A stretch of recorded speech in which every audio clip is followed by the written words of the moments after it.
DSP గారికి పాడారు మీరు. డీఎస్‌పీ అప్పుడు పాడిన ఫస్ట్ సాంగ్ అది. అప్పుడు డీఎస్‌పీ గారు అప్పుడే సెకండ్ మూవీ ఆయనది గూడా 'దేవి' సినిమా అవును. తర్వాత. అవును.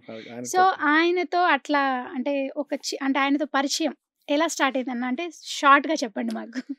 షార్ట్ అండ్ షార్ట్‌గా చెప్పడం స్వీట్‌గా. కొంచెం కష్టమే. బట్ మాకు కామన్‌గా నాకు యాక్చువల్లీ శ్రీను వైట్ల గారు పరిచయం. డైరెక్టర్ శ్రీను హ్మ్. వైట్ల గారు. సో, హ్మ్. ఆయన ద్వారా నాకు డీఎస్‌పీ నాకు ఆయన ఆయన నాకు పేపర్‌లో నాకు లిటరల్‌గా మన దేవి అడ్రెస్ రాసి పంపించారనమాట హ్మ్. చెన్నైకి. వెళ్లి కలువు అని.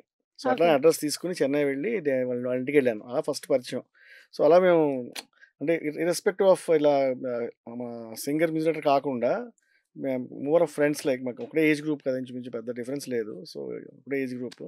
సో, బాగా ఫ్రెండ్స్ అయిపోయాం అలా. ఓకే.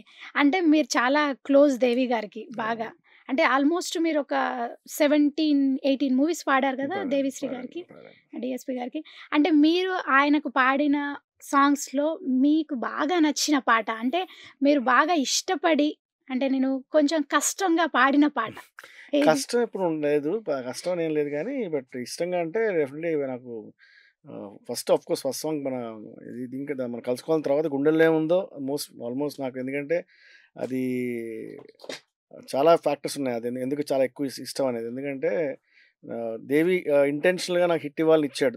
పాడిచ్చాడు అది. ప్లస్ బాలు గారి సమక్షంలో పాడాను యాక్చువల్‌గా. బాలు గారు ఉన్నారు ఆ రోజు స్టూడియోలో. సో, అలా అదొక స్పెషల్ మూమెంట్ అప్పుడు. బట్ తనకి నేను పాడిన వాటిలో బెస్ట్ సాంగ్ అంటే నాకు నా దృష్టిలో 'వెన్నెలింత వేడిగా' 'వెన్నెలింత వేడిగా.' తులసి. ఒక 2 లైన్స్ అన్న మాకోసం. వెన్నెలింత వేడిగా ఎండ ఇంత చల్లగా ఉండేలాగా చేసావే ఓ ప్రియా, చేదు ఇంత తీయగా బాధ కూడా హాయిగా ఉంటుందని నేర్పావే ఓ ప్రియా, చీకట్లో సూర్యుడు పొద్దున్నేమో జాబిల్లి వచ్చాయే నువ్వే నవ్వంగా, నేలపై మేఘాలు ఆకాశంలో గోదారి చేరాయి నిన్నే చూడగా, వెన్నెలింత వేడిగా ఎండ ఇంత చల్లగా ఉండేలాగా చేసావే ఓ ప్రియా.